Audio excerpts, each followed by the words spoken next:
আজকে আমরা সেকেন্ড চ্যাপ্টারের বাক্য বচন বচনের গঠন নিয়ে আলোচনা করব। এই চ্যাপ্টারের নাম হচ্ছে বচন বা প্রপোজিশন। এখান থেকে এমসিকিউ দুটো আসবে, 2 মার্ক, আর একটা ডেসক্রিপটিভ টাইপ বা বড় প্রশ্ন আসবে, তার মার্কস হচ্ছে 8, 8 2 10, 10 মার্কের আসবে। তার মানে এখানে আমাদের এমসিকিউ প্রশ্নর পাশাপাশি বড় প্রশ্ন কিন্তু করতে হবে। ওই বড় প্রশ্নের সাথে অথবা দিয়ে লজিকও থাকবে।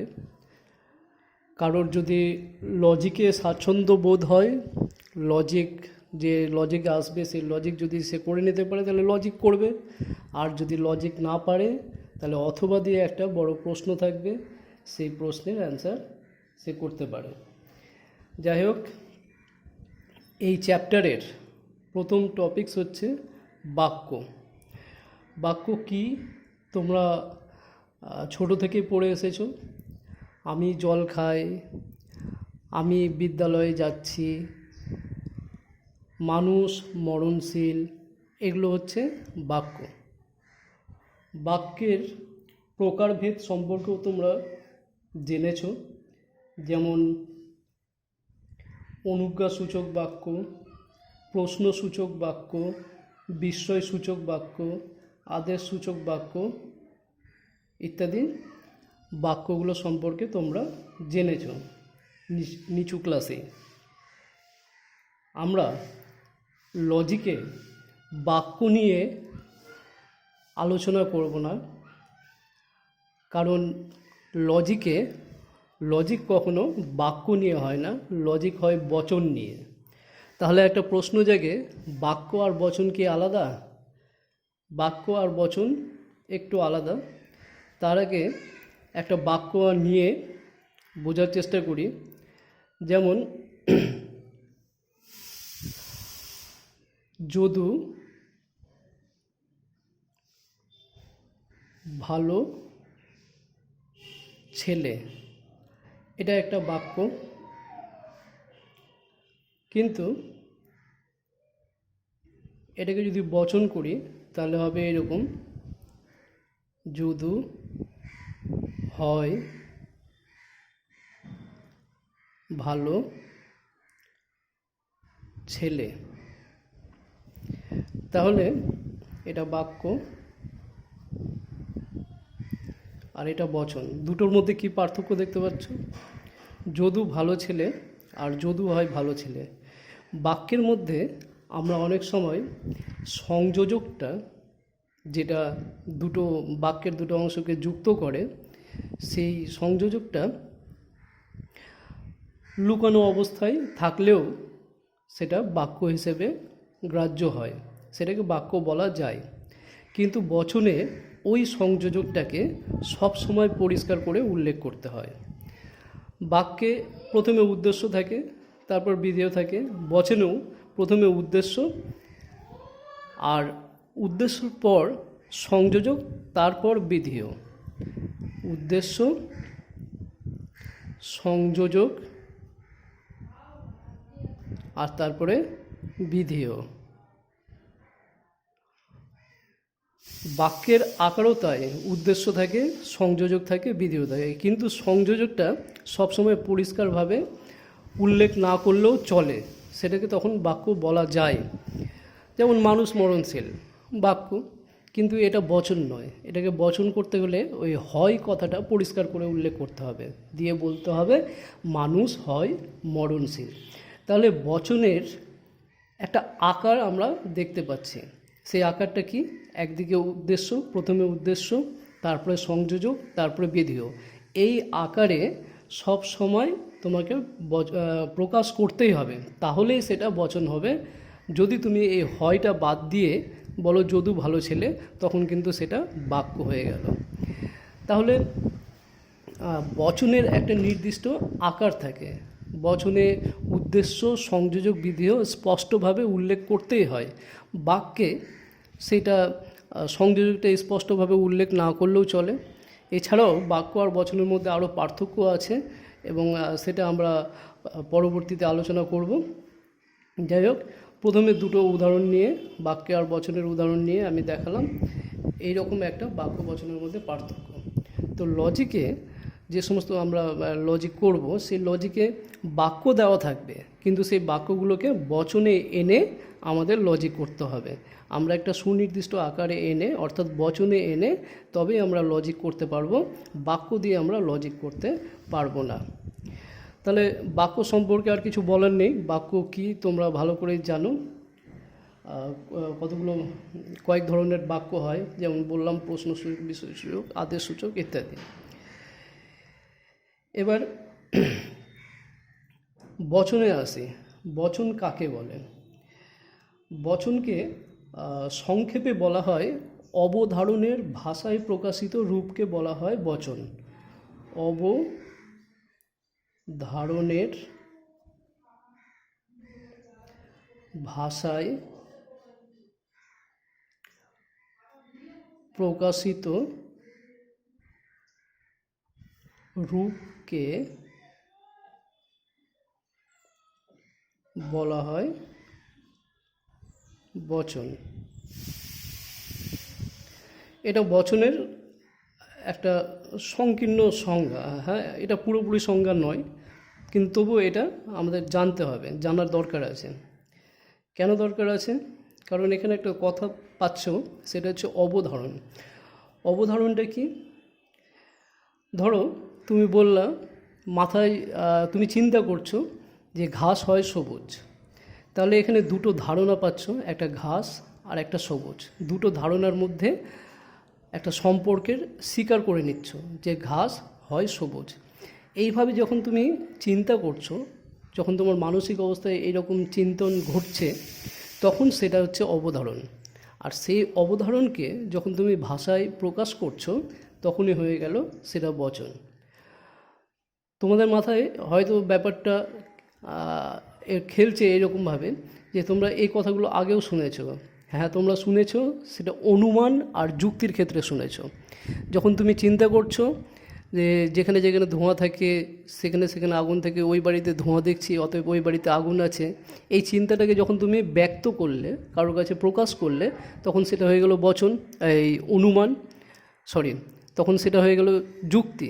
কিন্তু যখন তুমি চিন্তা করছো যে যেখানে যেখানে ধোঁয়া থাকে সেখানে সেখানে আগুন থাকে, ওই বাড়িতে ধোঁয়া আছে, অতএব ওই বাড়িতে আগুন আছে, এই চিন্তাটা যখন তোমার মধ্যে থাকছে, তখন সেটা অনুমান। আর সেই অনুমানটাকে যখন ভাষায় প্রকাশ করছো, তখন সেটা যুক্তি।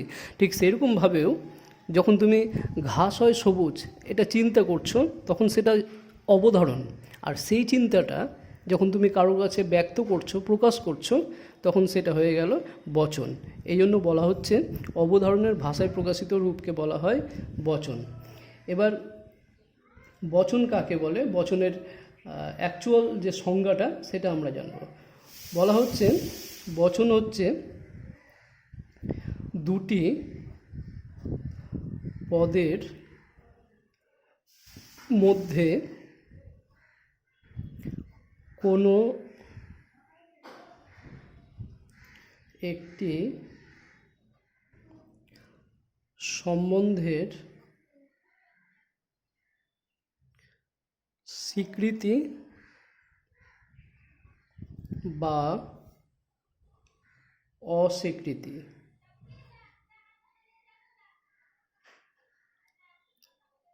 বচন কি? বচন হচ্ছে দুটো পদের মধ্যে কোনো একটা সম্বন্ধের স্বীকৃতি বা অস্বীকৃতি। কীরকম? ওই যে উদাহরণ নিলাম, যেমন ঘাস হয় সবুজ। তুমি যখন এটা বলছো, তখন ঘাস হচ্ছে একটা ধারণা।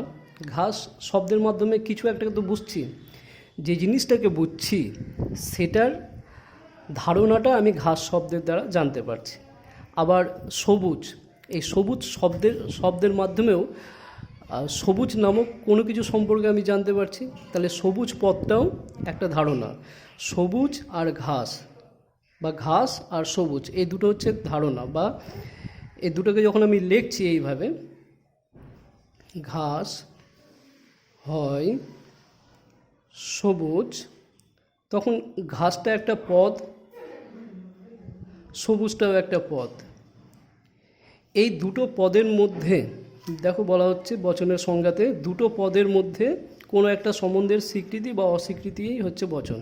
তো এই দুটো পদের মধ্যে একটা সম্পর্কের আমি স্বীকার করে নিচ্ছি, একটা সম্পর্ককে স্বীকার করে নিচ্ছি যে ঘাস সবুজ রঙের হয়, এই সম্পর্কটাকে স্বীকার করে নিচ্ছি। তাহলে যে দুটো পদের মধ্যে যখন সম্পর্ক স্বীকার করছি তখন এটাকে বলা হচ্ছে বচন। আবার এখানে সবুজ সরিয়ে বা আমি নতুন করে লিখছি, যেমন বৃত্ত নয় আয়তকার। বৃত্ত তো গোল হয়, বৃত্ত তো আয়তকার হয় না।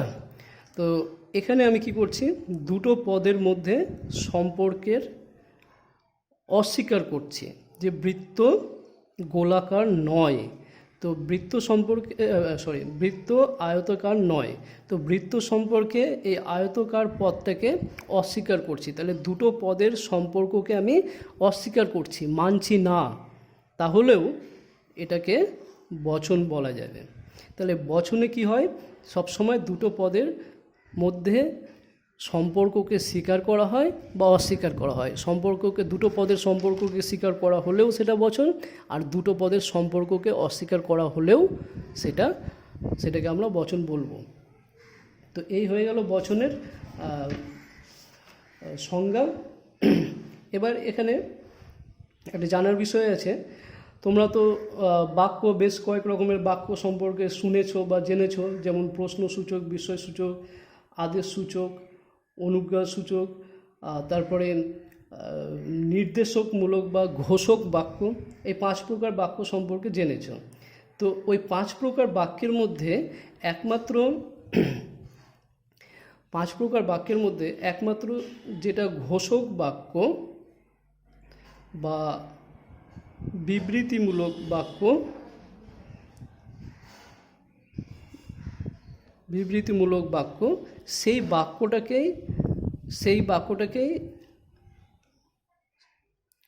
সেই বাক্যগুলোই বচন হবার যোগ্যতা রাখে। তার মানে একমাত্র ঘোষক বা বিবৃতিমূলক বাক্যগুলোকেই আমরা বচন করতে পারি বা সেগুলো বচন হবার যোগ্য, এটা কিন্তু আমাদের মাথায় রাখতে হবে। অন্যান্য বাক্যগুলোকেও বচনে করতে পারি। এখানে একটা লজিকের একটা বিতর্ক বলতে পারো যে ঘোষকমূলক বিবৃতিমূলক বাক্যকে ঘোষকমূলক বা বিবৃতিমূলক বাক্য বচন হবার যোগ্য, কিন্তু অন্যান্য বাক্যগুলোকেও আমরা বচন করতে পারি। যাই হোক, এরপর আমরা আসছি বচনের গঠন সম্পর্কে, অর্থাৎ একটা বচন যেভাবে তৈরি হয় তার অংশগুলোর নাম কী কী ইত্যাদি সম্পর্কে আমরা জানব। আচ্ছা,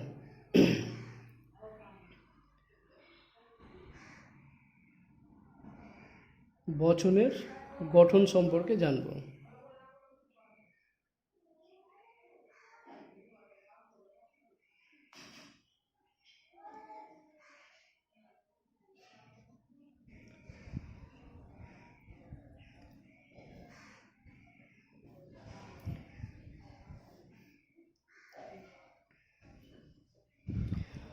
বচনের গঠন সম্পর্কে জানতে গিয়ে আমরা দুই প্রকার বচন হয়, প্রধানত দুই প্রকার বচন হয়, সেই দুই প্রকার বচন সম্পর্কে একটু জেনে নিই। একটা নিরপেক্ষ আর একটা হচ্ছে সাপেক্ষ বচন। নিরপেক্ষ বচন এই রকম, নিরপেক্ষ বচন 4 রকম হয়, যেমন সকল, কবি, হয়, উদার, কোনো, পাখি, নয়, পশু, কোনো কোনো, ছাত্র, হয়, মেধাবী, কোনো কোনো, ফল, নয়, টক, এই 4 রকম নিরপেক্ষ বচন পায়। সাপেক্ষ বচন 5 প্রকার আছে, তো সেগুলোতে এখন ঢুকছি না, কারণ বচনের গঠন সম্পর্কে জানতে গিয়ে আমরা এই নিরপেক্ষ বচনের গঠনটা সম্পর্কেই জানব। এখানে বচনের গঠন বলতে নিরপেক্ষ বচনের গঠন নিয়ে আলোচনা করা হয়েছে। তাহলে এই 4 রকম নিরপেক্ষ বচন হয়। 4 রকম নিরপেক্ষ বচনের এক একটা নাম আছে, যেমন সকল আর হয় দিয়ে যে বচনটা, সেই বচনের নাম হচ্ছে সংক্ষিপ্ত নাম, বা এই বচনটাকে বোঝানোর জন্য এই এ বর্ণটা ব্যবহার করা হয়। অনেকে এটাকে এ বচন বলে, কিন্তু এটার বচনের নাম হচ্ছে সামান্য সদর্থক বচন। তো সেগুলোতে আসছি আমি। তার আগে জেনে নিই এই বচনটাকে, যেটাতে কোনো আর নয় থাকে সেটাকে ই বচন নামে চিহ্নিত করা হয়, যেটাতে কোনো আর হয় থাকে সেটাকে আই, আর যেটাতে কোনো নয় থাকে সেটাকে ও বচন বলা হয়। তো একটা বচন নিলাম, এ বচনে নিলাম। বচনটা কী ছিল? সকল, কবি, হয়, উদার। এবার এই বচনের গঠন সম্পর্কে জানব। মনে রাখবে, এখানে বচনের গঠন বলতে এই নিরপেক্ষ বচনের গঠন নিয়ে আলোচনা করা হয়েছে। একটা নিরপেক্ষ বচনের 4টি অংশ হয়। প্রথম অংশটার নাম হচ্ছে পরিমাণক। পরিমাণক বা মানক বলতে পারি। তারপরে অংশটার নাম হচ্ছে উদ্দেশ্য। তারপরে যে অংশটা থাকে সেটার নাম হচ্ছে সংযোজক। এই সংযোজককে আবার গুণ বলা হয়। আর শেষে যে অংশটা থাকে সেই অংশটাকে বলা হয় বিধেয়। তাহলে একটা নিরপেক্ষ বচনের 4টা অংশ হয়। একটা পরিমাণক, একটা মানক, পরিমাণক বা মানক, একটা উদ্দেশ্য, একটা সংযোজক, আর একটা বিধেয়। এবার এই অংশগুলো সম্পর্কে আমরা একটু জেনে নেব সংক্ষেপে। পরিমাণক বা মানক হচ্ছে সেই শব্দ যে শব্দের দ্বারা বচনের উদ্দেশ্য পদের পরিমাণকে বোঝানো হয়। যে শব্দের দ্বারা বচনের উদ্দেশ্য পদের পরিমাণ, এখানে যে উদ্দেশ্য পদটা ব্যবহার করা হয়েছে কবি, এই কবি পদটার দ্বারা কিছু কিছু কবিকে বোঝাচ্ছে না সকল কবিকে বোঝাচ্ছে, এই ব্যাপারটা আমরা জানতে পারি উদ্দেশ্যর আগে যে পরিমাণক থাকে সেই শব্দটার দ্বারা। পরিমাণক সবসময় উদ্দেশ্যের পরিমাণটা বলে দেয়, যে হ্যাঁ এখানে উদ্দেশ্য পদ যে শ্রেণীকে বোঝাচ্ছে সেই শ্রেণীর সবাইকে বোঝাচ্ছে বা কিছু কিছুকে বোঝাচ্ছে। যেমন সকল নামক এই পরিমাণকের দ্বারা আমি বুঝতে পারছি যে উদ্দেশ্য পদ যে শ্রেণীকে বোঝাচ্ছে তার সেই শ্রেণীর সকল কবি সম্পর্কেই বোঝাচ্ছে। এটা সকল শব্দের দ্বারা আমি জেনে যাচ্ছি, সেই জন্য সকলটা হচ্ছে পরিমাণক। এবার উদ্দেশ্য পদ কাকে বলে? উদ্দেশ্য পদ হচ্ছে যে যার সম্পর্কে কিছু বলা হয়, বচনে যার সম্পর্কে কিছু বলা হয়। সকল কবি হয় উদার, এই বচনটাতে কার সম্পর্কে বলা হচ্ছে? কবি সম্পর্কে বলা হচ্ছে, সেই জন্য কবিটা হলো উদ্দেশ্য পদ। তাহলে উদ্দেশ্য পদ কাকে বলে? বচনের যে পদ সম্পর্কে কিছু বলা হয় বা কিছু স্বীকার বা অস্বীকার করা হয়। এখানে যেমন স্বীকার করা হচ্ছে উদার গুণটাকে কবি সম্পর্কে, উদার গুণটাকে কবি সম্পর্কে স্বীকার করা হচ্ছে। আবার আমি যদি বলি কোনো পাখি নয় পশু, তখন পশু নামক গুণটাকে পাখি সম্পর্কে অস্বীকার করা হচ্ছে। তাহলে বচনের উদ্দেশ্য হলো সেই পদ যে পদ সম্পর্কে কোনো কিছু স্বীকার বা অস্বীকার করা হয়। এবার আসছি সংযোজক সম্পর্কে। সংযোজক কি? সংযোজক হচ্ছে এমন শব্দ যে শব্দ উদ্দেশ্য আর বিধেয় পদের মধ্যে একটা সংযোগ স্থাপন করে। অর্থাৎ যে পদ উদ্দেশ্য আর বিধেয় পদের মধ্যে একটা সংযোগ তৈরি করে সেই পদকে বলা হয় সংযোজক। এখানে কবি আর উদারের মধ্যে একটা সংযোগ বা সম্পর্ক স্থাপন করছে, সেই জন্য এটা হয়ে গেল সংযোজক। এরপর আসছি বিধেয় পদ। বিধেয় পদ কাকে বলে? উদ্দেশ্য পদ সম্পর্কে, বচনের উদ্দেশ্য পদ সম্পর্কে যা কিছু স্বীকার বা অস্বীকার করা হয় সেটাই হচ্ছে বিধেয় পদ। উদ্দেশ্য সম্পর্কে, এখানে উদ্দেশ্য সম্পর্কে স্বীকার করা হচ্ছে যে কবিরা হয় উদার, তাহলে উদারটা হয়ে গেল বিধেয় পদ। এই হয়ে গেল নিরপেক্ষ বচনের গঠন সম্পর্কে আলোচনা। এরপরে আরও অন্যান্য টপিকস নিয়ে আমি পরের ভিডিওতে আসছি।